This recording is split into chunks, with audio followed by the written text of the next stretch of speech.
It might be helpful for me to listen to my lecture next year when I'm teaching this again, if I'm teaching it again. All right, so here we go. We're on Module 2. You will like Module 2. Module 2 is nice and friendly. All right, but there is a little math in it that we'll have to go through. All right, so open your lab books up, and we're on page what? 17, ma'am. Page 17, okay, so here we go. We're going to look at a little history. Y'all know I love history. I teach the history classes here too because I love it so much. So looking at a little science history. So there were early theories of matter. Really the first scientists out there were the Greeks. The Greeks had time to think and wonder and ask questions and things like this. And so one of the things that they wondered about was, what is stuff made of? What is stuff made of? So they're trying to define matter using what they have for tools. They don't have all the stuff we have, which is the history that's come since. All the people have done all the work in chemistry and things like this. So they made these theories based on ideas that they had, and one of those is called the continuous theory of matter. So that's your first blank, all right? The continuous theory of matter states that substances consist of long, unbroken blobs. There's a good science word right there, blobs. It's stuff that you can cut smaller and smaller and smaller and smaller, and the smaller you get, it'll still be exactly the same. It's continuous. All right, so that's what that, and the person who postulated this is going to be one of the famous Greeks, Aristotle. But there's another theory by another Greek, not so famous guy, called the discontinuous theory of matter, and he thought that matter was made up of tiny individual particles. All right, so all of you have heard of the first guy. There he is, Aristotle. We've all heard of him, yeah? He was Alexander the Great's teacher, one of the most brilliant people ever to have lived. It's funny, in science class I tend to, and history even, I tend to talk about how he was wrong about stuff. Didn't we talk about how he was wrong in Module 1 about spontaneous generation? He's wrong about this too. The discontinuous theory was suggested by Democritus. Notice on his little thing there, he says, no one ever believes me. Y'all probably never even heard of Democritus, but he's the one who, oh, I don't have that picture. I was going to show you. He's the one that was walking toward the beach, and you could see there was a long stretch of yellowness, but when he got closer and looked at it really closely, there were all those grains.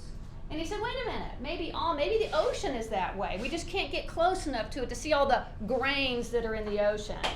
But I think everything that we see is made up of these little particles, and those little particles cannot be broken apart, and we're going to call those atomos.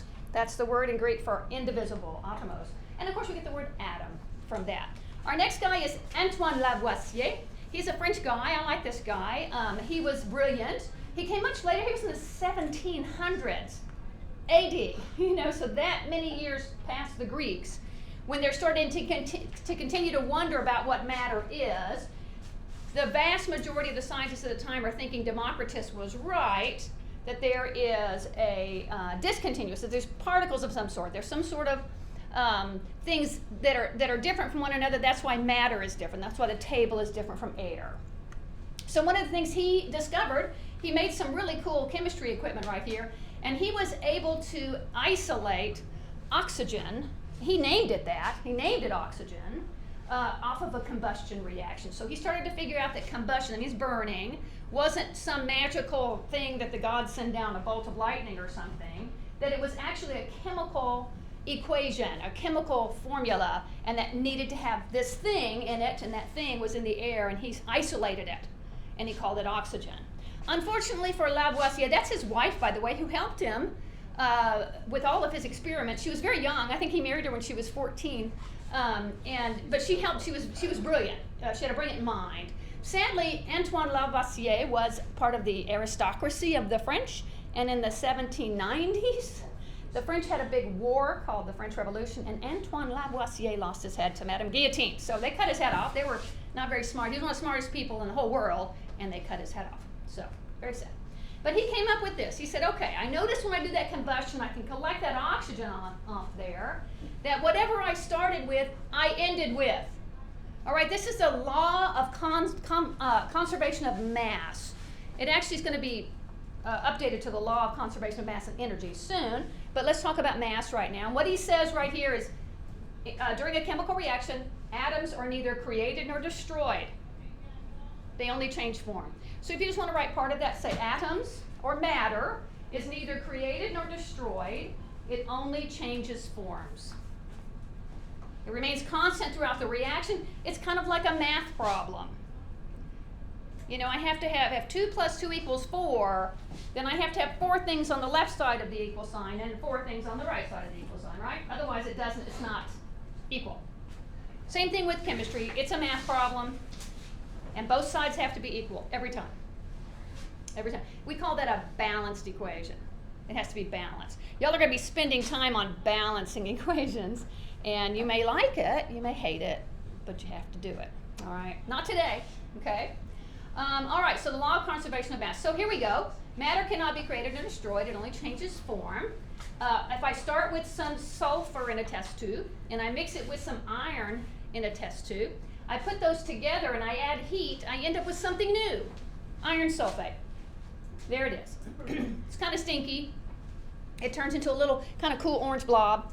And then the weight is the same. So look back here. I had 32 grams of sulfur plus 56 grams of iron, and I ended up with 88 grams of the product. So I have 2 reactants, and I have 1 product. All right, so that's how we say those words. Reactant plus reactant equals product. Sometimes I have more than 1 product. That makes my balancing equation a little more difficult. All right, so, but notice 32 plus 56 equals 88. All right? Nothing was lost in this reaction. Furthermore, this reaction didn't create anything that was easy to lose. For instance, a gas. A gas is easy to lose. It's hard to collect. All right, so here we go. I have a mass of a compound, a mass of nitrogen, and I have a mass of carbon, and I have a mass of hydrogen. Here's what I have. I have 14 grams of nitrogen plus 12 grams of carbon plus 3 grams of hydrogen. I put them all together, they react, and I get a grand total of 29 grams. So all it means is I have to have it equal on both sides, right? Not very difficult math. You could even do that one without a calculator, right? Maybe. Honestly, I like to check myself with a calculator, just in case. Notice here I have my iron and sulfur and my iron sulfate right here that I was made. That was from the previous slide. So I have this little cartoon here. In chemical changes, no matter how big the bang, mass is neither gained nor lost. So before he's standing there, he's got 2 things in his hands. He weighs 70 kilograms. It reacts all over him. Afterwards, everything captured in the same spot. He still weighs 70 kilograms. Okay? Everything's there. We're assuming that in that explosion, there was no puff of smoke that disappeared. All right, example 2.1. I think you have a box for this. It's on page 49, I think. A chemist notices that when given enough energy, a certain white powder changes into 2 different substances, tin and oxygen. A chemist watches 151 grams of powder undergo this change. The chemist easily collects the tin that was formed and measures its mass to be 119 grams. Unfortunately, the chemist could not collect the oxygen. It floated off, and therefore it could not determine its mass. So using the law of conservation of mass, help him calculate how much oxygen was created or was released in this particular case. We had started with 151. We have 119. How do we do that? Is it difficult math? No? Mass of powder equals the mass of tin plus the mass of oxygen, or I can move that around to a little algebra, right? A little easy algebra. Say my mass of oxygen is the mass of the powder minus the mass of the tin. Therefore, 151 minus 119 equals 32. So I created 32 grams, thank you, of oxygen in this reaction, okay? And I've used that word created a couple times. I don't really like it. I generated. I'm not creating anything, right? It was always there. Converting it. That's good. All right, so generating it through that chemical reaction. All right, so let's get to the elements. You have what is an element? Y'all should know this by now after the science you've been through, I presume, earlier in your life.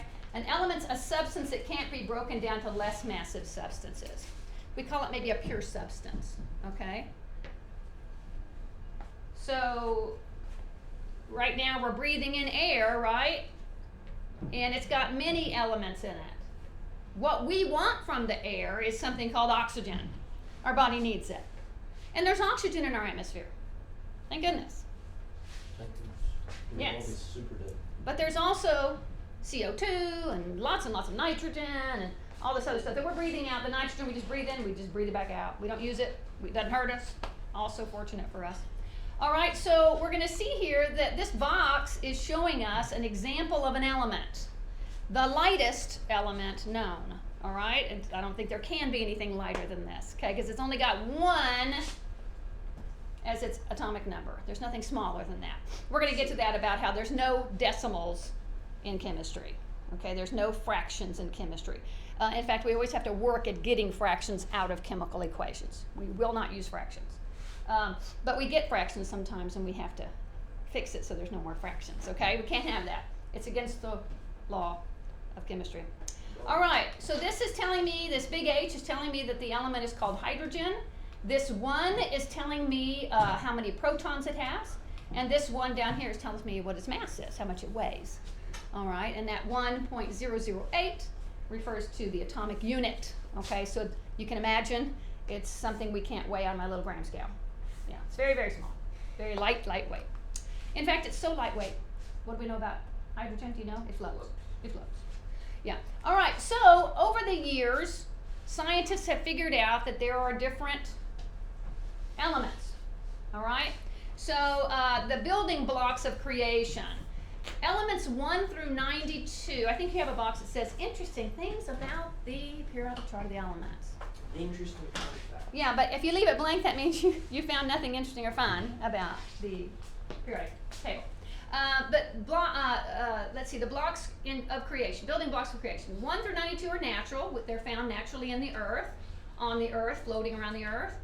And then we have 93 plus have been manufactured in a laboratory. All right, that's what chemists like to do, is to manufacture new elements. They manufacture them because they can. It's very expensive. They aren't necessarily useful. Some of them are. Some of them are useful for, destruction, bombs, things like this. So some of them have had that use. Others are just so I can say, I made a new element, and I can name it whatever I want to name it. And you sometimes name it after yourself, right? That's a lot of work just to name something. And it's very expensive. Very expensive. The atomic number equals the number of protons. I think if you remember nothing else from today, please remember the atomic number refers to the number of protons. Okay, the number of protons. The protons are in the middle of an atom and they give it the mass. It also refers to the number of electrons. Okay, that when you're looking at the periodic chart of the element, which I'm fixing to hand to you, your own copy, all right, then you have to remember that number, like on hydrogen it was 1, it tells us it has 1 proton and 1 electron, okay? But here's the deal. Hydrogen wants to use that electron to do chemistry. It either wants to give it away or to share it.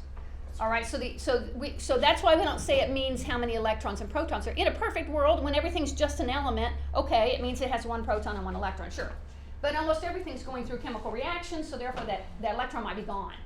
All right, so if it's gone for hydrogen, then we have something called an ion, and it's a positively charged little particle. The atomic mass numbers at the bottom of each cell, usually. I've seen some with them at the top. So that's the atomic mass number, which usually does have a decimal point in it. The jagged line separates metals from non-metals. We'll get to that. And y'all are responsible to memorize the first 20 elements, although I was reading through the book and it said first 30. So we might add 10 more on to y'all. Okay? So, we're going to watch a little video now. There might be some other interesting fun facts that you'll find in our little video.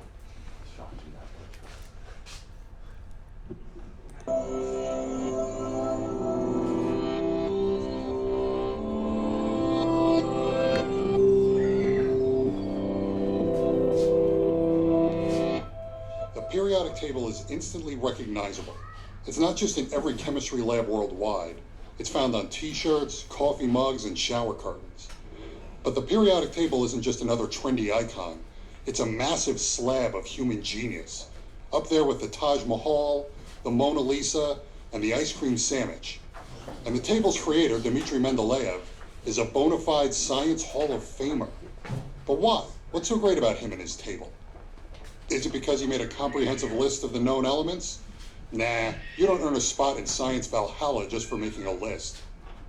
Besides, Mendeleev was far from the first person to do that. Is it because Mendeleev arranged elements with similar properties together? Not really, that had already been done too. So what was Mendeleev's genius? Let's look at one of the first versions of the periodic table from around 1870. Here we see elements designated by their two-letter symbols arranged in a table. Check out the entry at the third column, fifth row. There's a dash there. From that unassuming placeholder springs the raw brilliance of Mendeleev. That dash is science. By putting that dash there, Dmitri was making a bold statement. He said, and I'm paraphrasing here, y'all haven't discovered this element yet. In the meantime, I'm going to give it a name. It's one step away from aluminum, so we'll call it Eka aluminum. Eka being Sanskrit for one.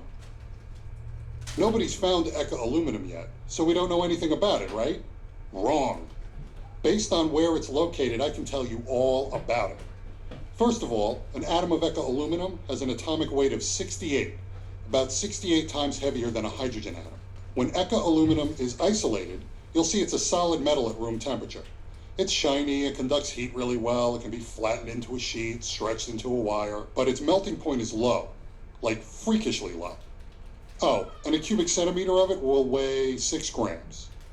Mendeleev could predict all of these things simply from where the blank spot was and his understanding of how the elements surrounding it behaved. A few years after this prediction, a French guy named Paul-Émile Lecoq de Bois-Baudran discovered a new element in ore samples and named it gallium after Gaul, the historical name for France. Gallium is one step away from aluminum on the periodic table. It's Eka aluminum. So were Mendeleev's predictions right? Gallium's atomic weight is 69.72. A cubic centimeter of it weighs 5.9 grams. It's a solid metal at room temperature, but it melts at a paltry 30 degrees Celsius, 85 degrees Fahrenheit. It melts in your mouth and in your hand. Not only did Mendeleev completely nail gallium, he predicted other elements that were unknown at the time. Scandium, germanium, rhenium. The element he called ekamanganese is now called technetium. Technetium is so rare it couldn't be isolated until it was synthesized in a cyclotron in 1937, almost 70 years after Dmitri predicted its existence, 30 years after he died. Dmitri died without a Nobel Prize in 1907, but he wound up receiving a much more exclusive honor. In 1955, scientists at UC Berkeley successfully created 17 atoms of a previously undiscovered element. This element filled an empty spot in the periodic table at number 101 and was officially named Mendelevium in 1963. There have been well over 800 Nobel Prize winners, but only 15 scientists have an element named after them. So the next time you stare at a periodic table, whether it's on the wall of a university classroom or on a $5 coffee mug, Dmitri Mendeleev, the architect of the periodic table, will be staring back. All right, Dmitri, a hero. So take a look at your chart. Looks something like this, yes? So y'all have seen this probably your whole lives, so nothing new to you, but it is, not just a regular, just a rectangle going across. It has that funny shape, and it has that funny shape for a reason. All right, because it turns out the reason it's called the periodic table, we're going to look at in a minute something called periodicity. Okay, so it turns out these groupings tend to behave similarly. All right, and so that's why Mendeleev could predict that. Notice where gallium is when he said it's a step away from aluminum. It's not right next to it. Where is it? It's right below it. Okay, so it's in the same row right here. Or I guess that's the column, right? So the column and the row. It's in the same column. All right, so there's some funny stuff here. I will tell you these first two columns over here. All right, notice they are reddish, orangish, whatever, and so is that one up there. Nice, okay. And then we have this grouping over here that are in the bluish kind of thing with the funny green going on along the side there. And these guys in the middle, okay, these guys are unruly little children. All right, so they tend to not follow the rules very well. Whereas the guys on the left and the guys on the right follow the rules really well. So for chemistry this year, guess what we're mostly going to be working with? The guys on the left and the guys on the right. Okay, because they are more easy to predict things about them and this kind of deal. All right, so let's take a look at a couple of the elements. I think we are looking at 1 through 20. The ones in the middle that are a little unruly, you've heard of most of those. You've heard of manganese and iron and cobalt and nickel and copper and zinc. They're minerals, right? Natural minerals that we find in rocks in the world. Some of you haven't heard of. I don't know if you've heard of ruthenium, rhodium. We just heard about technetium. Yeah, so some funny names there. The top 20, though, I think you will have heard of all of these. So starting at number 1, now notice hydrogen's all the way over here in its own little spot. Hydrogen is special. Okay, so we'll see that the rest of the year. We'll see how hydrogen is special. So it tends to not necessarily be counted in some of the rules. It follows the rules, but it doesn't necessarily belong with this group that it's sitting on top of, okay? But its number is over here, 1. Number 2 is all the way over here. So if helium is all the way to the right and has a number 2 by it, what does the 2 tell us? It has 2 Protons. 2 protons. 2 electrons. Yeah, it happens. I will tell you these guys on the last column right here, okay? These are called the noble gases or inert gases, okay? These guys don't do chemistry. They're too good for it. They're too good for chemistry. They don't need anything. They have everything they need. All right, you think, what do you mean everything they need? Every atom is trying to look like these guys, at least on the outside, okay? And so on the outside, they have a full shell of electrons. It's full. And the rest of these guys are not. And their goal is to somehow get an electron to look like these guys over here, okay? So for instance, look at fluorine, number 9. All right, it is really, really, really, really desiring to look like neon to the right. Now, if I added a proton to the middle of a fluorine atom, would it look like neon? It would become neon. It would be neon. How easy is it to add a proton to a nucleus of an atom? Very difficult.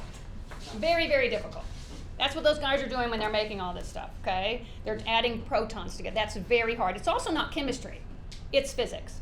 It's nuclear physics, not even mechanical physics. I think most of the physics is mechanical that you're taking. Yeah, motion and, moving and this kind of stuff. Yes, that kind of thing, rather than the physics of the inside of an atom. You might touch on it. I bet you'll touch on it, yeah. All right, so, but there's one way that fluorine can pretend to look like neon is if fluorine has the same number of electrons as neon. Is it easy to add an electron to it? Easy, that's chemistry. So fluorine can just take an electron and put it on like a little cloak, right? And he'll on the outside, look at me. I look just like neon. Inside, he's still fluorine. But he's got a nice coat on that looks regal, right? So that's what every element is attempting to do, either share or gain or lose electrons in order to look like the nearest noble gas. So over here on lithium, lithium is really, really happy to lose an electron and look like helium. So lithium will give away an electron all day long, where fluorine would like to take it. So fluorine and lithium might get together and say, hey, you give it to me, I'll look like this guy, and you'll look like that guy. So it's a deal. They make a deal. All right. Now notice when you get down here, so notice your numbers. We're following along 1, 2, 3, 4, 5, 6, all the way across. We're going 54, 55, 56. At 56, barium, which you may have heard of. Barium is something we use all the time in x-rays and things.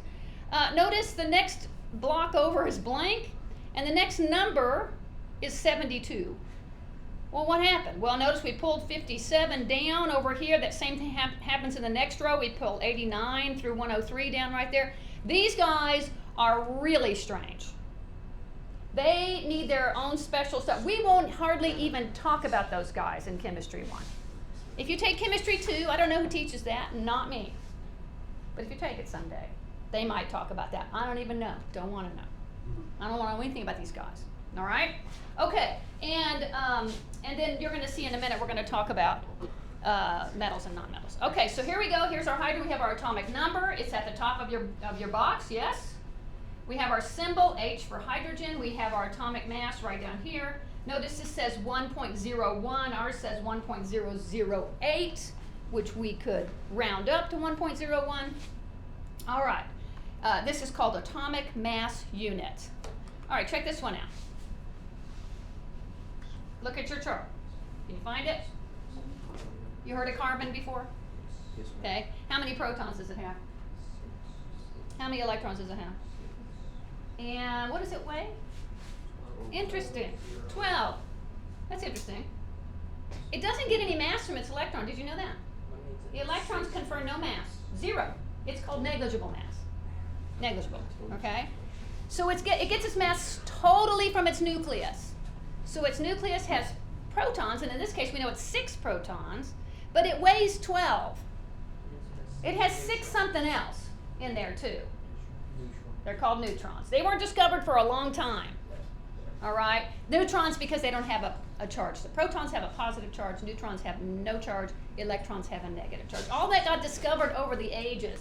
All right, what about this one? How many protons? How many electrons? Yeah, okay. So, notice Na. What's that about? Why isn't it S?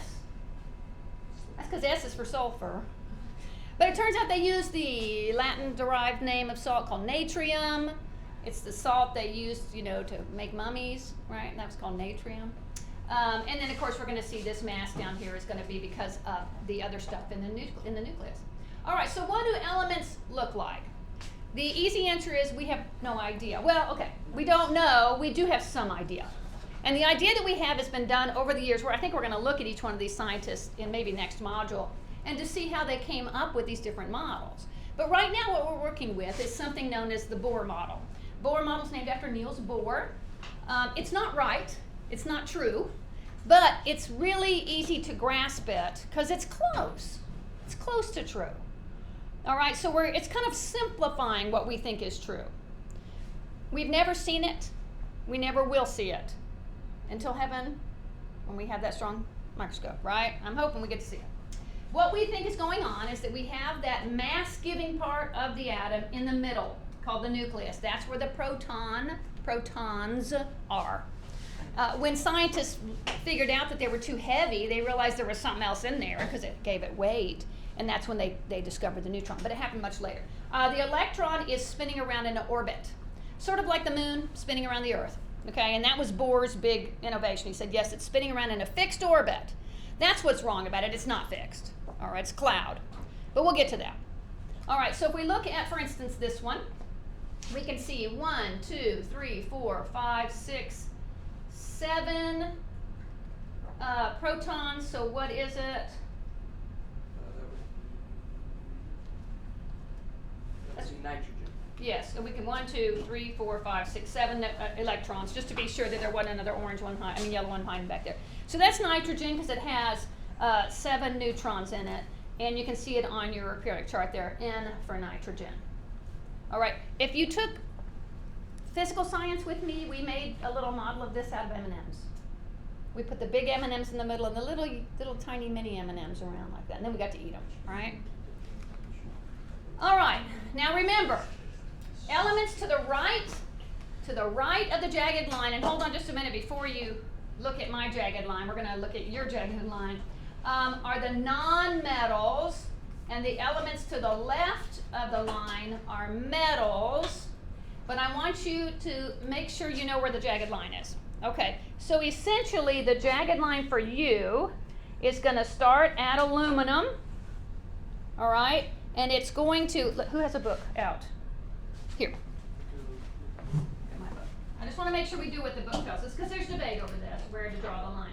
So here you can see on this line, it starts at aluminum, it includes gallium, and then tin. Oh, sorry, all the way over to SB. Oh, also this one, GE, germanium. It includes germanium, but not arsenic. It includes antimony, but not tellurium. Right, it includes polonium, and then that's it down below at the, what's that one called, what? Livermorium? Yeah. Discovered in Liverpool. Maybe Liverpool?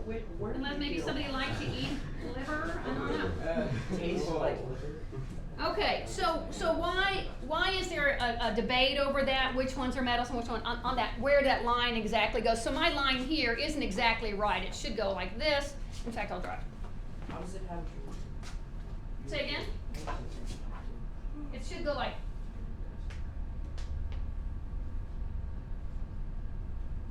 Is that what I told y'all? Is that right? That's how your line should go, okay? Instead of inside it, but there, you see the debate's very narrow. It's just one line over, right? So the exception is hydrogen. Remember, hydrogen is not considered a metal.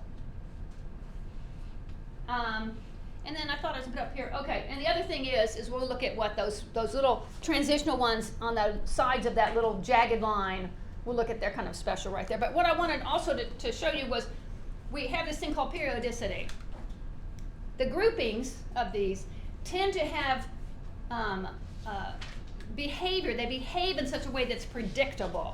We can predict how they're going to behave. All these guys in row 1, not hydrogen, but the rest of the guys all behave similarly. When you throw them in water, they explode. Sodium. You throw sodium in water, it explodes. That's why you can't buy sodium. I can't buy sodium. They will not sell me sodium. I can buy sodium chloride at HEB when it's turned into a salt, right? But I can't buy sodium. I can't buy lithium. I can't buy them pure. They have to be mixed. They're usually a salt, lithium salt or potassium salt, something like that. Couldn't you just open a lithium battery and take the lithium ion out? No, it's bonded inside the battery. It is. They do make it really difficult to get to it. Yeah. So lithium. Yeah. It's not easy. It will hurt you.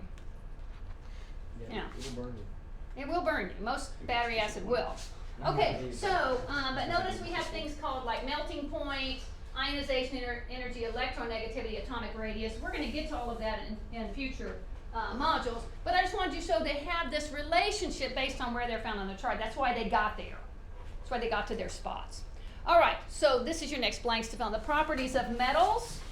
Okay, so which ones are the metals? Which side?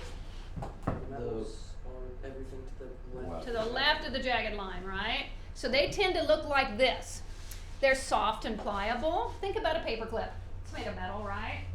You've heard of metals, right? They have luster. You know what that means? They're shiny. Oh, they're shiny. And next, they can conduct electricity. Some are better than others, of course. Copper's one of the best. It's a great metal. All right, so those are our three things that they mostly have in common as a metal, okay? There are some other things that some have and others don't, you know, being magnetic, that kind of thing. All right, properties of nonmetals is that they're brittle, they are not shiny, they're dull, and they do not usually conduct electricity.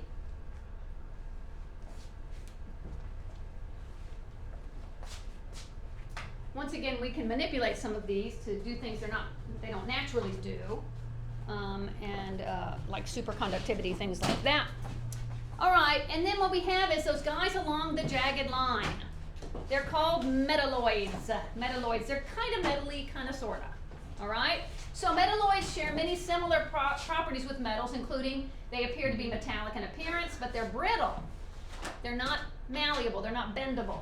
They can generally form alloys with metals. So typically if I find iron in the earth, iron is usually attached to something, okay? Metalloids such as silicon and germanium become electrical conductors in special conditions. They're called semiconductors. You have to make them really, really cold. Really cold, like negative 400 degrees cold. They are solid under standard condition, and they're mostly non-metallic in their chemical behavior. So chemically, they tend to behave like the non-metals, but they have those few things that are kind of metal-like. So they're metalloids, right? So order of abundance, here we go. The most abundant of the metalloids on Earth is definitely silicon. Silicon we use for lots of stuff. My computer is completely and utterly dependent on silicon, right? You know, it's sand. It's what sand is made of. We melt it, it becomes glass, right? And I make all of that little motherboard. Am I saying it right? Is that what it is? It's got silicon like plate, and you have all these wires welded to it and all this cool stuff, you know? Then we have boron, germanium, arsenic, antimony, tellurium. That's the order of abundance in nature. So you can imagine germanium was probably named by a German, right? So let's look at a couple of them. Silicon is a metal that can conduct electricity, but not as well as a metal does. It's shiny, but it's brittle. It chips easily like glass. You've probably all seen silicon chips, like a wafer, this big sometimes, this big sometimes. Then they get cut up into little tiny pieces and put into a computer. But if I drop it, it'll break because it's glass. Okay. Antimony, a metalloid that's shiny like metal but brittle like non-metal. And boron, metalloid, is somewhat shiny, conducts electricity like a metal, but it's brittle like a non-metal. So you get the idea here about what the metalloids are. They're sort of straddling the vents, and literally they're straddling that jagged line. All right, next to compounds. We have elements and we have compounds. Elements are a single thing all by itself. A compound is mixed together, single things mixed together. Here's what we're using as our definition. A substance that can be decomposed into elements by chemical means. Something big that I can break apart. H2O I can turn into H and O. Actually H2 and O2, but. So H2O is a compound that we call a molecule. Okay, we'll get to molecule in a minute. Compounds can be formed as well when elements join together to become a new substance or a bigger substance, usually called a molecule. Like this right here is glucose, C6H12O6. All right. Decomposition reaction. Decomposition reactions take place when a compound is broken down into its component parts. I decompose it, take it apart. So here's my H2O broken down into H and O. And I'll just tell you right up here, hydrogens always have a buddy. They're always going out with a buddy. H2, O2 is the same way. There's a couple of elements that way. We'll get to those. They're called the homonuclear diatomics, and oxygen happens to be one. So, so I have to balance my equation here to make sure I can get my two O's right there. That's the big numbers in the front. We'll get to all of that in a future module.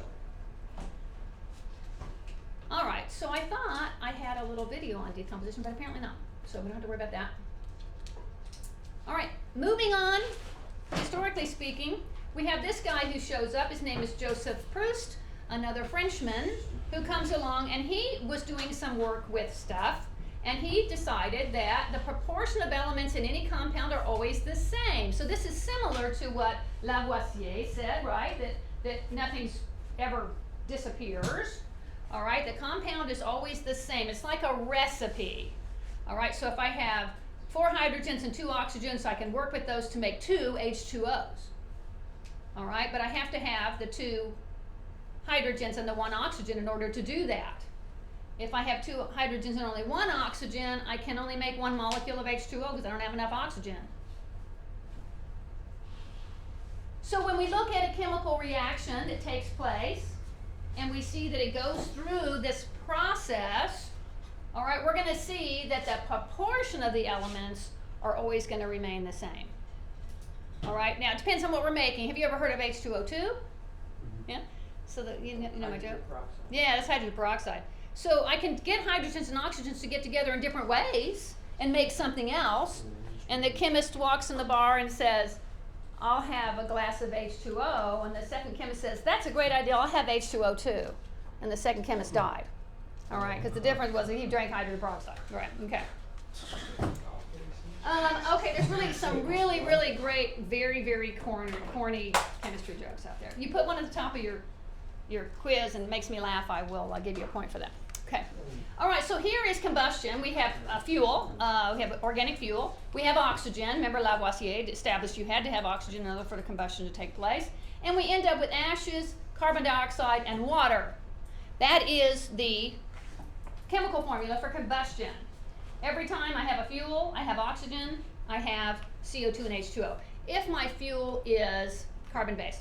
There's a few non-carbon-based fuels out there that don't create CO2 and H2O, but they still burn. Okay, magnesium is the chief one of those. But typically when we're talking about combustion, we're talking about this reaction right here. A carbon plus oxygen gives me CO2 plus H2O every time.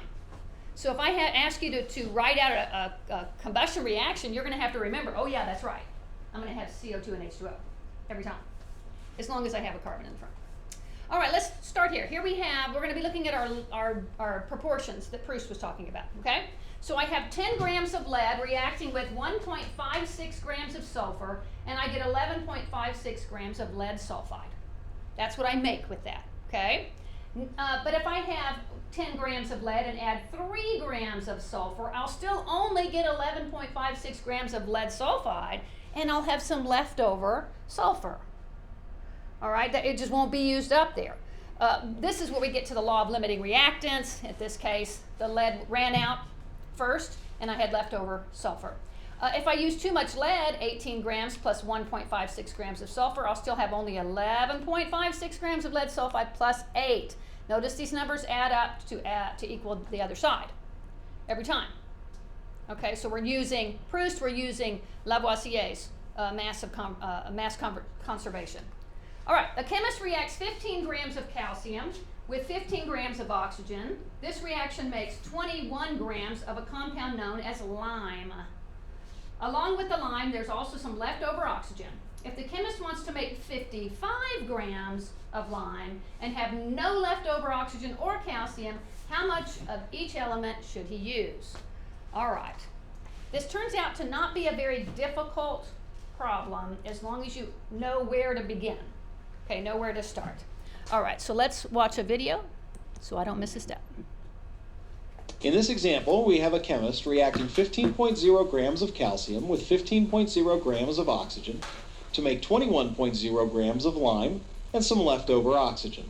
And the question is, if he wants to make 55 grams of lime with no leftovers, how much of each element should he use? To answer this question, we first need to figure out the recipe for making lime with no leftovers. The law of mass conservation will help us here. After all, we know the chemist started with 30.0 grams of stuff, 15.0 grams of calcium, and 15.0 grams of oxygen. The law of mass conservation tells us at the end there has to be 30.0 grams of stuff. Well, there were 21.0 grams of lime, so the rest of the mass has to be in the leftover oxygen. So the mass of the leftover oxygen then is 30.0 grams minus the 21.0 grams that come from the lime. That means the mass of leftover oxygen is 9.0 grams. Well, if there were 9.0 grams of oxygen left over, that means only 6.0 grams of oxygen were actually used. After all, the chemist started with 15.0 grams, ended up having 9.0 grams left over, so only 6.0 grams were actually used in the reaction. This tells us that the real recipe for making lime is 15.0 grams of calcium plus 6.0 grams of oxygen makes 21.0 grams of lime with no leftovers. That's a great recipe for making lime, but it does not produce the mass of lime that the chemist wants. The chemist wants 55 grams of lime. So what we're going to have to do is increase the proportions of the recipe so that we make more lime. How are we going to figure that out? Well, if I want to make 55 grams of lime, and I know how to make 21.0 grams of lime, all I have to do is figure out what number, when multiplied by 21.0 grams, will make 55 grams. Mathematically, I would say 21.0 grams times x equals 55 grams. And I need to figure out x. Well, I can figure out x using algebra. X is just 55 grams divided by 21.0 grams. That's 2.6. Notice there are no units attached to this because the units of gram canceled. This is called a dimensionless quantity. Well, now we know the factor by which we need to increase the proportions of the recipe. So I just take my original recipe and multiply by 2.6. The mass of the calcium in the recipe is 15.0 grams. Multiply that by 2.6 and we get 39 grams. The mass of oxygen in the recipe is 6.0 grams. Multiply that by 2.6 and we're left with 16 grams. So the recipe for making 55 grams of lime with no leftovers is to take 39 grams of calcium and react it with 16 grams of oxygen. Okay, so you see that none of that was difficult. The math was not hard. The question is, when you read the thing in the beginning, say, where do I begin? Where do I begin? All right, so always remember to begin with the information you have. All right, so what did they tell us? That we had calcium reacting with oxygen to make lime along with leftovers. So we can write that top part there, at least write that down and say, okay, well, I'm getting started there, okay? And then think it through on how we're gonna get, so this is not even really chemistry right here. Okay, that's just a math problem. All right, so do some of the practice problems like this. This one is in your book on page 56. And it goes through step by step what he just talked about, okay? And you might get to it when you're reading and say, oh, no, I know this one already. You know, we did this in class. Go ahead and read all the steps again, okay? And if you, the way I would do it, you know how I used to study, and when I struggled especially with things like chemistry and physics in college, I would rewrite my own notes. I just rewrote them all on another notebook. And just seeing it and doing it helped me to remember it, okay? All right, so this can be found on page 56 if you don't have everything. Joe, can you see everything on the screen, or is that speaker blocking? I can see everything. You can see it all, okay, good. All right. So now we have something called the law of multiple proportions. Time moves on. We have another guy that comes in and says, yeah, Proust seems to be right, but also I've noticed that if two elements can combine to form different compounds, I mentioned one already, H2O or H2O2, right? Those are the same two elements combining to form something different. We're going to be seeing there's a ratio of the masses in the second element that reacts with a fixed mass of the first element with simple whole number ratio. So what does the law of multiple proportions tell us? It tells us that the proportions of different compounds react with simple whole number ratios. Okay? Simple whole number ratios. In my mind, when we talk about the second element and the first, whatever, you know, it's just remember at the end we have whole numbers. You're never going to have a fraction in a chemical reaction, ever. If you do, it's wrong. I mean, you just need to fix it. It may be right, but you need to fix it so that the fraction's out of there. And getting a fraction out of a math equation is easy. You just multiply by the inverse, okay? And we'll do that. Once again, a math thing. So sometimes nitrogen will react with oxygen in such a way to have one nitrogen and one oxygen. It's called NO. All right? Sometimes it'll react with two oxygens. It'll be NO2, nitrous oxide. All right? So we know that those are whole numbers. There's no such thing as NO2.5. That doesn't happen. And notice it's a law. It's a law. This means that it has been tested and tested and tested over the ages, and no one has been able to disprove it. Is it proven, therefore? No, nothing's proven, right? But the closest we get to a proven scientific concept is a law. And so this is really close, right? It seems everything we've done follows this rule for the, and I think we can say everything. I can't even think of an exception. But I don't know everything, that's for sure. So maybe there's an exception somewhere. But there's no fractions in chemistry in the final deal. Okay, so the example that was given in your book is I have this. Sometimes I can take carbon and react it with one oxygen and come up with carbon monoxide. All right? Sometimes my carbon will react with two oxygens and make carbon dioxide. Now remember when we talked about combustion, how carbon dioxide is always made, and so is water, right, every time?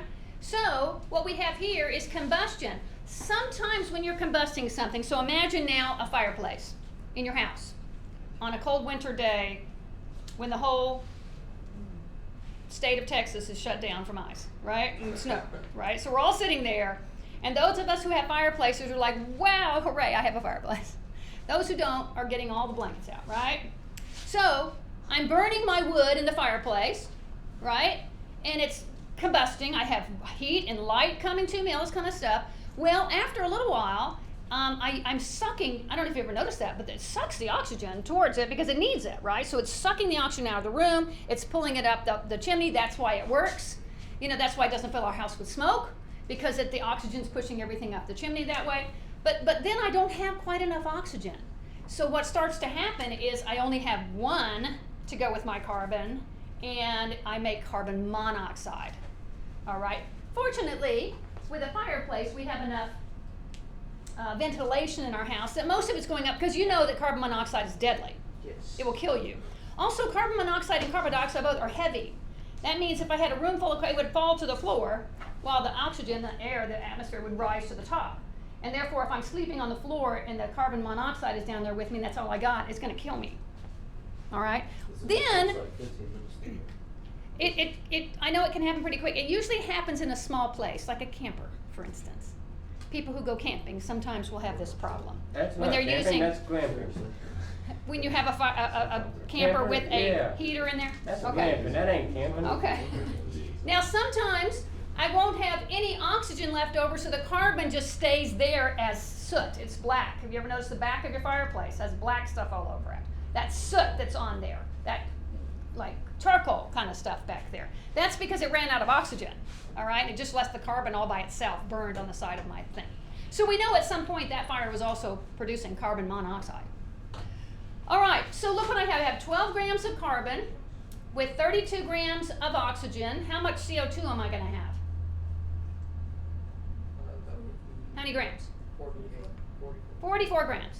You see why? Because law of conservation of matter, right? And then I have 12 here and 16. How much carbon monoxide am I going to have? How many grams? 28. Okay? So that may be a question that comes up. So the application of that, here's my 12 grams with 32. I get 44. I just showed that. It's called 1 mole to 2 moles. Look at so I'm looking at my 12 and my 32. How do we do that? 12 carbon reacting with 16 grams of oxygen gives me my 28 grams of carbon dioxide. So 44 versus 28, you see a difference in those numbers? It's a half. So here we have 1 mole of carbon gives me 2 moles of CO2. 1 mole of carbon gives me only 1 mole of carbon monoxide. You might wonder what a mole is. We'll get to a mole. A mole is a way of measuring small things like atoms. And when I was growing up, moles used to really intimidate me. But don't let them. Moles are your friends. Okay? We're going to make friends with moles pretty soon. Not this module. All right, the guy that came up with this idea of these proportions going out was John Dalton. He's an Englishman. He was living in the mid-1800s, born in England, son of a weaver, professor of math, natural philosophy, which is what they called science then, greatly influenced by Isaac Newton, and he proposed what he calls the atomic theory. So he's going to take what Democritus did, atomos, and he's going to take this other stuff, the law of conservation, the law of definite proportions, the law of Proust's law, and he's going to combine those. And here's where we're going to, and this is important to write this down. Number 1, all elements are composed of small indivisible particles called atoms. All right, so if you want to on number 1 say all elements are made of atoms.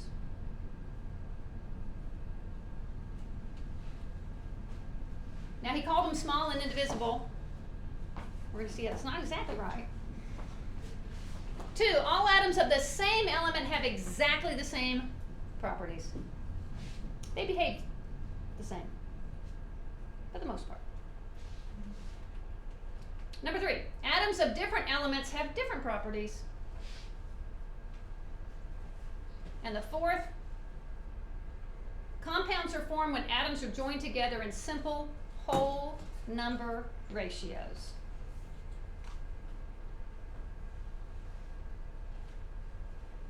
We still use Dalton's atomic theory today. It has been amended and otherwise improved. But we owe a lot to John Dalton.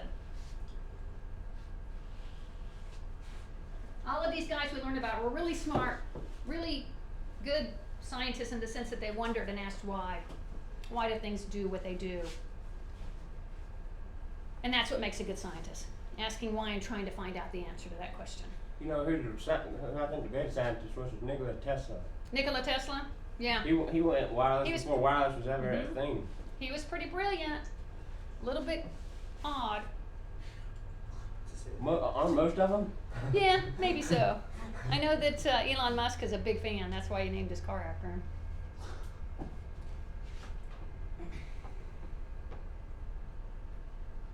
You'll probably talk about Tesla in physics. I don't think we get him in chemistry. He wasn't much of a chemist. He's more of a physicist. Yeah. All right, do we have our 4 points of Dalton's law? Okay, notice it's a theory, not a law. It's a theory. That's important. Those words are different. What is So this is Dalton's atomic theory. It's gone under lots and lots of tests over the years, and some of these had to be changed a little bit. So we'll see a couple of exceptions coming up. But we still teach it, we still value it.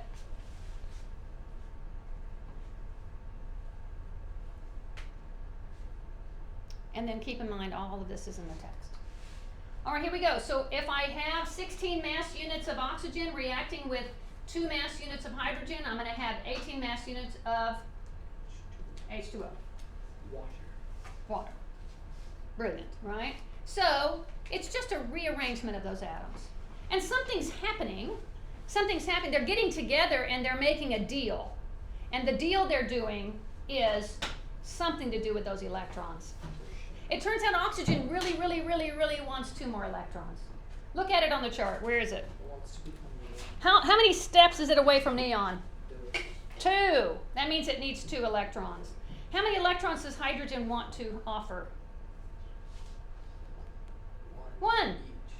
1. So if I have, oxygen is going to share 1 here and 1 here. Oxygen's going to, for the most part, have those all spinning around it. So its number is 8. It's going to have 10 electrons spinning around it. Where poor hydrogen will have 9. It'll be naked a little bit out there. But every now and then, hydrogen will get 1 spinning around it. 2 coming around it says, whoop! I look just like helium. Just for that brief moment. That's all it gets though, right? But notice how whole number ratios. There are 2 exceptions. Okay, we've learned now, after much study, under the right circumstances, we can divide an atom. They are divisible. There are smaller parts. There are subatomic particles, protons, neutrons, electrons, and then even weirder things like that, quarks and strings and weird stuff like that. But when we can split those apart, we use that for nuclear power, all right, for nuclear power plants. And then some atoms will be the same atom, but they'll have a different mass. And that's only because they'll have fewer or more neutrons in there, okay? So they'll have the mass will be different. We call those isotopes. The most famous, of course, being carbon-14, where we have carbon with 6 protons and 6 neutrons is called carbon-12, or the vast majority of it. Sometimes there are 7 neutrons, we call that carbon-13. And then carbon-14 has 6 protons and 8 neutrons, making that nucleus unstable, and because it's unstable, it falls apart. And when an atom naturally falls apart because it's unstable, that's called radioactivity. And so carbon-14 is radioactive. So it does act differently than this carbon right here.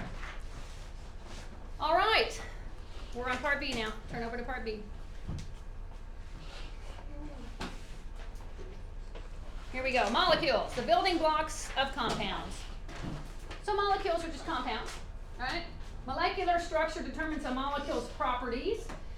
Most of the stuff we're talking about in chemistry, of course, is going to be molecules because we'll be putting things together in order to make new things. And therefore, we'll be rearranging those atoms, and the rearrangement will have a product that's different from the reactant. That's chemistry. And there'll be several things that'll take place for us to know a chemical reaction has taken place. We can have, light produced, heat absorbed, gas bubbles made, color change, these kind of things will take place, and we'll know that there's been a chemical reaction. All right, so we'll also notice the shape of these. Okay, those shapes turn out to be, there's a reason for that. There's all this electrical stuff going on there. Protons are positively charged and electrons are negatively charged. And so if my electrons over here are negatively charged, they're going to sort of repel each other. So they'll sort of push each other out just a little bit.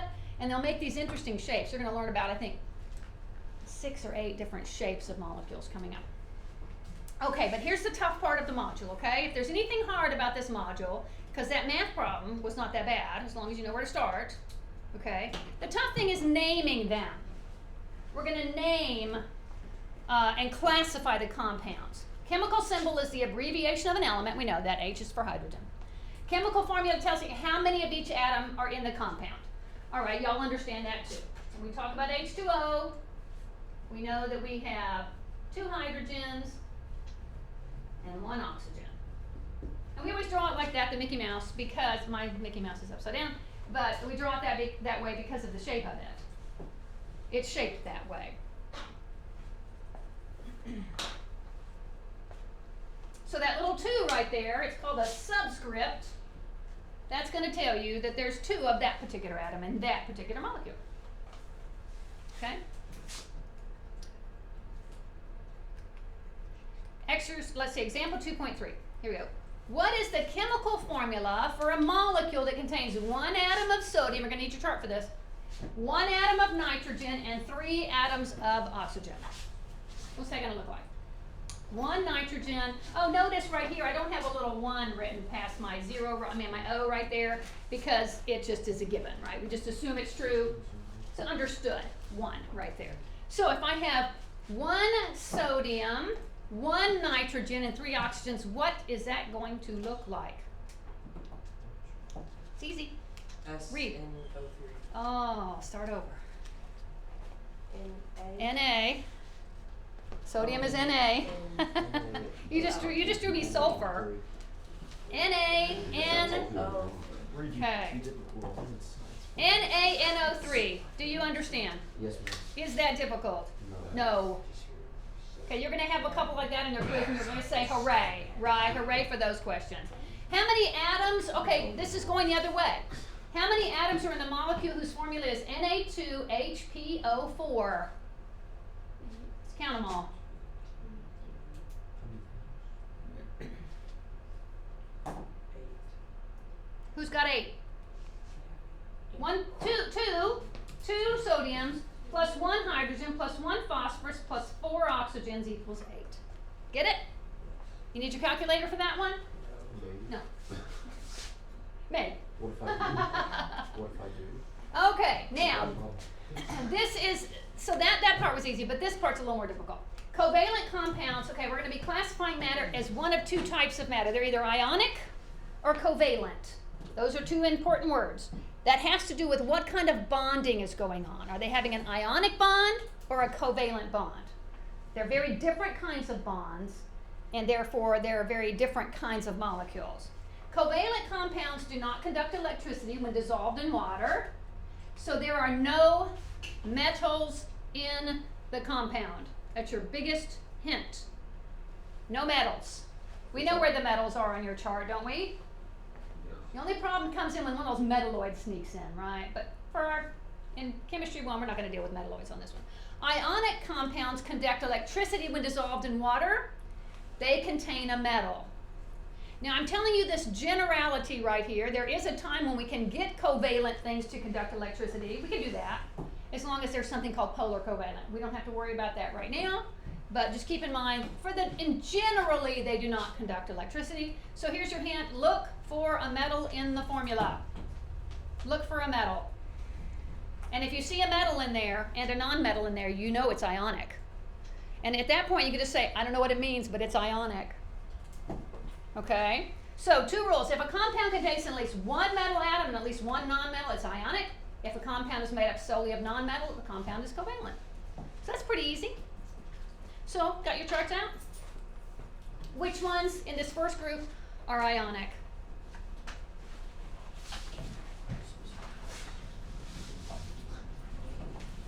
So, do you have these in your book?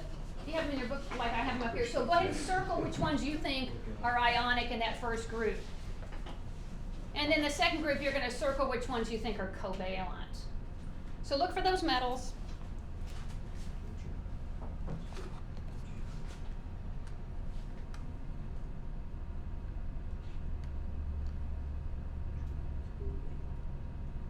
Okay, are y'all there? You got it?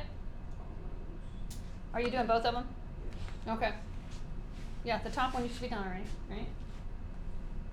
So already you're seeing how this chart that you have in front of you is going to be very important for you, yes? Bring it every single week, not just quiz week, every week. Many times I'll have you have it right in front of you, like we have it today. Bring it every time. Put your name on it. You can keep it forever. In a future module, I'll let you write some stuff on it. cheat notes, but they're not cheating because I let you put them on there. I still have mine from college with little notes on it. I'm not sure if I was given permission to do that, but I had notes on my periodic chart of the elements. Hey, if you ain't cheating, you ain't winning. Now, That would be No, not. you just removed your point. I know. Okay, so which ones are ionic in the first group? Who circled this one? I did. Which one's the metal in there? It would be The RB. Right, and the other one, the metal's so easy. If you see sodium, you know that thing's ionic. Sodium's a big giveaway. Sodium chloride, salt. All right, down here, covalent, we're looking for anything with no metals. Who picked this one? Sulfur oxide. And of course, the carbon that is called a hydrocarbon, like glucose, right? It's not the carbons and hydrogens. Remember, hydrogen does not follow the rules as far as metals go. Did y'all remember that? Yes. It's the weird. Okay, yeah. I wouldn't call it the weirdo. I call it the special one, the extra special element. It prefers the term special. It is very special. All right, so what is happening? What is the difference between these ionic and covalent compounds? It is all about the electron. It's all about the chemistry, okay? So for instance, sodium has these electrons spinning around it with one extra one, and it's willing to give it away to chlorine. So note it, just picture this top one with the extra electron, just one, because what group is it in? What row is it in? It's in the first. Run. That means it has one electron on the outside of it, the farthest shell out here called the valence electron. It's going to go ahead and give it to chlorine. Notice what happened when it gave it away to chlorine. What did it have? What made it to our sodium right there? It turned it into a positively charged little atom. Yeah, that's called an ion, cation. And look what happened to chlorine. It took it and said, "Thank you very much. Now I look like neon, right?" Hydrogen says, excuse me, sodium looks like neon, and chlorine looks like argon. But now, look, it's negatively charged. So what happens when you take a negatively charged, positively charged item and put them close together? They connect, right? Like a magnet. That's what's happening here. That is the ionic bond here. Can you see how that would be pretty easy to break that apart? Definitely. So ionic bond is not going to be as strong as a covalent bond, because what's happening down here, our oxygen O2, it's taking the extra electrons and sharing them between the two. And that's called a covalent bond, when we share the electrons between the two. So giving, taking electrons is ionic, sharing electrons is covalent. Okay? And we know the metal is the one that's going to be giving, taking, stealing and giving. All right, so now naming ionic compounds. This is actually pretty fun. If you have an ionic compound, you can name it fairly easily. You start with the name of the first atom in the molecule, sodium. Take the next atom in the molecule and replace its ending with IDE, sodium chloride. Sodium chloride. Putting the two names together gives you the compound's name. It's pretty much that easy. You don't have to worry about how many there are of them, just their names. This one, potassium oxide. Another example of a ionic compound. I think maybe we'll have some, we'll practice some here next.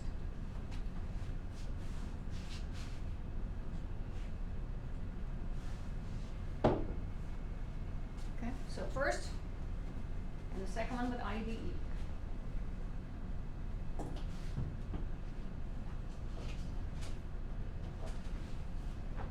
Notice that these have metals in them. That makes them ionic, yeah? Remember, we're going to also see metals conduct electricity, right? So ionic compounds conduct electricity. All right, we're going to try some. You all ready? Have your chart in front of you. Yes, ma'am. Take a look. The first one's easy. Sodium chloride. Next one. Potassium chloride. Next one. Not sodium. Oh, that- Calcium.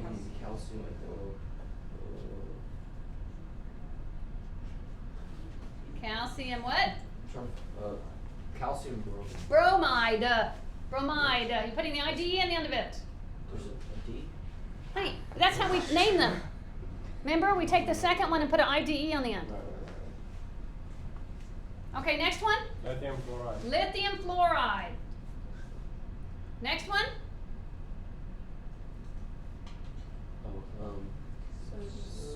Sodium bromide. Bromide, right? And the last one. Potassium.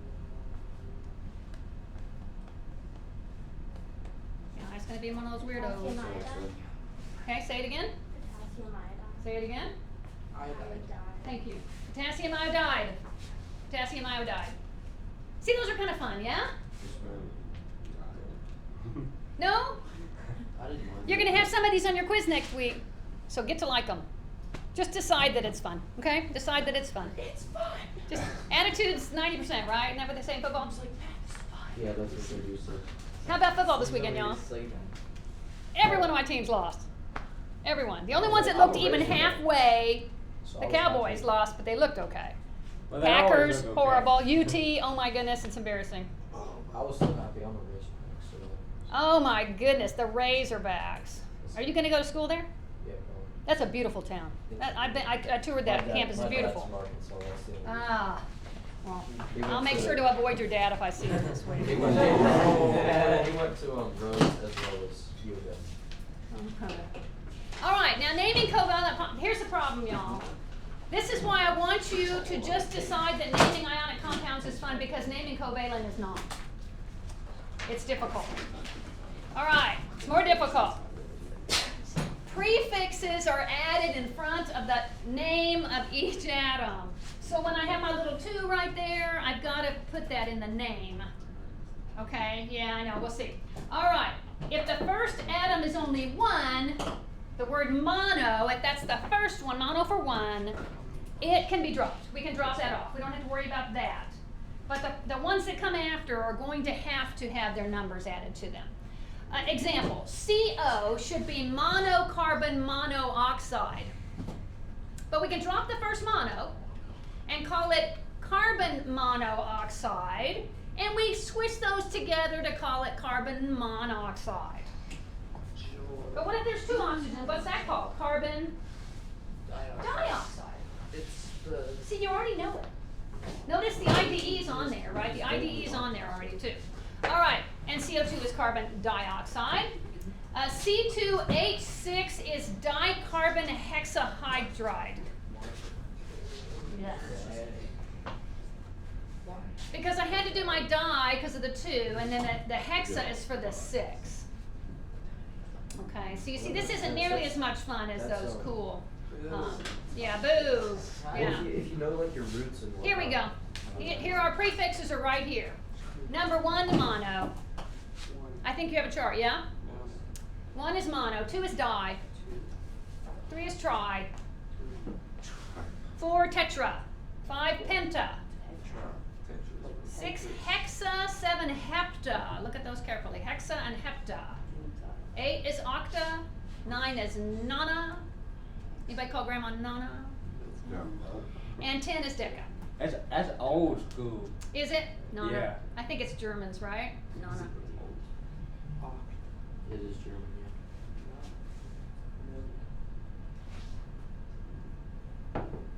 Deca, like the measurements. Yeah, these are all the same as those measurements, right? You all know tri for sure, tricycle, bicycle, right? We know these. Okay, so keep in mind, for academic purposes, you need to know these to name some covalent molecules in the future. I will confess to you, we don't use them all that much, except for things we already know, like carbon monoxide, carbon dioxide, things like that. Like typically when I say C6H12O6, I just say glucose. It has a nickname, right? There's a nickname for it, and we just use that. Okay, it's a lazy thing because this is a little more work, right? So sometimes we've come up with just nicknames for everything. All right, here we go. Diphosphorus hexaoxide. Okay. 2 phosphorus. Okay. 6 Oxide. oxide, was that oxygen? Okay, so what would it look like? It would be P2O. P2O6. Good. Dinitrogen tetrahydride. Dinitrogen, that's an N. So N2H4. N2H4. Okay. Nitrogen monoxide. NO. No. No, wait. No is correct. Oh, I NO was is like, correct. what? Just happens to spell no. Yeah, NO, right?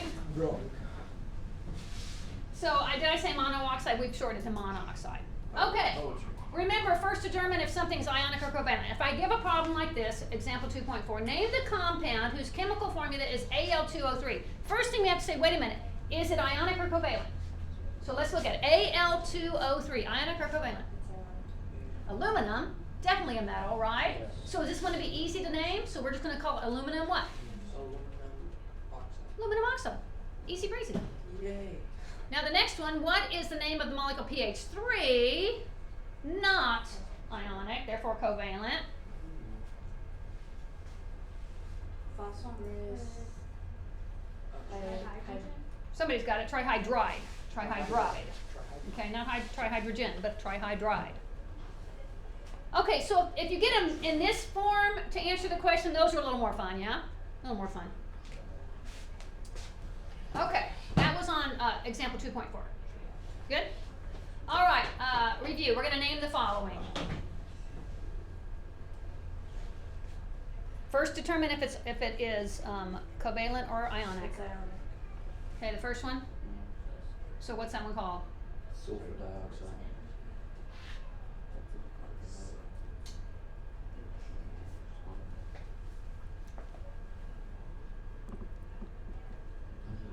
So that's covalent. Did somebody say that was ionic?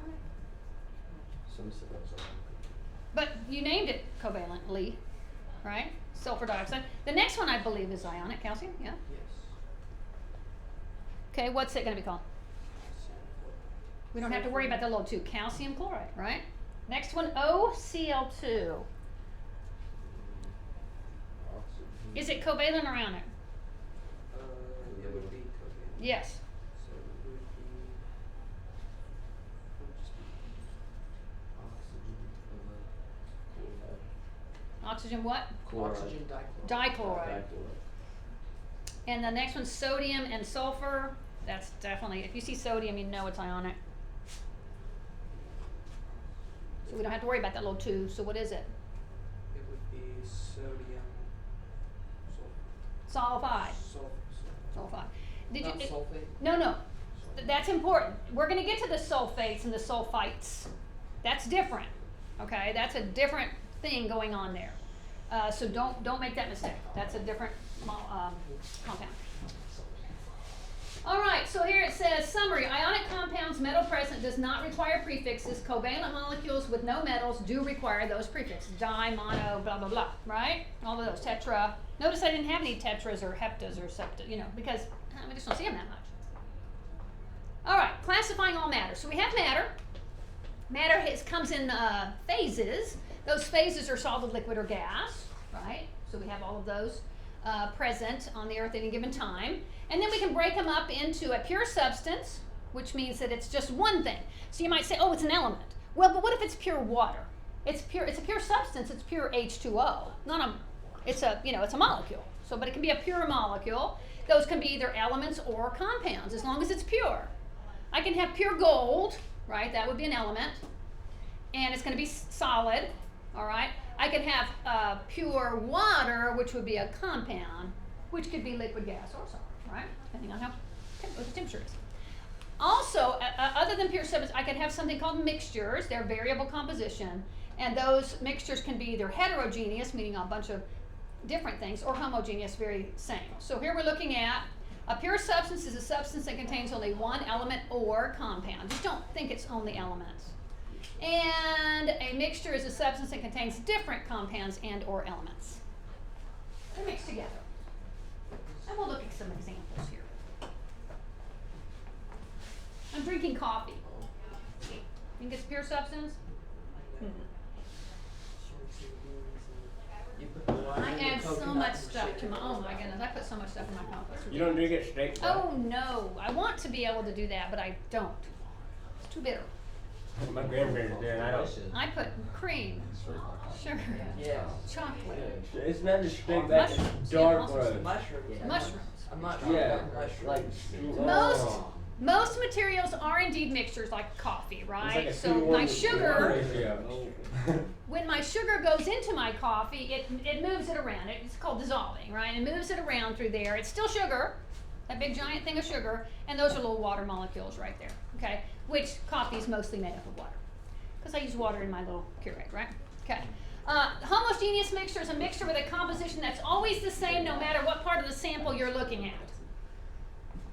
All right, so let's just say I have a cake, and I cut it, and it's, let's say chocolate cake, and it looks like chocolate cake here, chocolate cake there, it's chocolate cake the whole way through. Yeah? It's homogeneous. But if I have a cowboy cookie, it's got oatmeal and chocolate chips and peanut butter chips and then the cookie part of it. It's very, depending on how I break it and what part I take a bite of, it's different. Yeah? That's a heterogeneous mixture right there. Now, of course, those were both solids we were looking at, but we could talk about it in form of liquids as well. But it works for solids, liquids, it works for gases. Okay, I can have a homogeneous gas, I can have heterogeneous gas. The air we're breathing right now is heterogeneous gas. We'll get that here in just a second.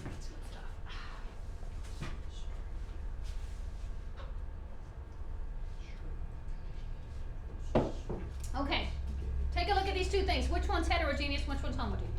The one on the left is Right. and the one on the right is. Because it's the same all the way through, yeah? That's just water. This is some sort of pepper salt thing. Yeah.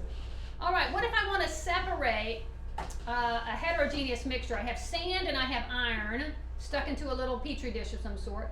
I can actually get the iron out of it by using a magnet to pull it out of it. I can separate the mixture.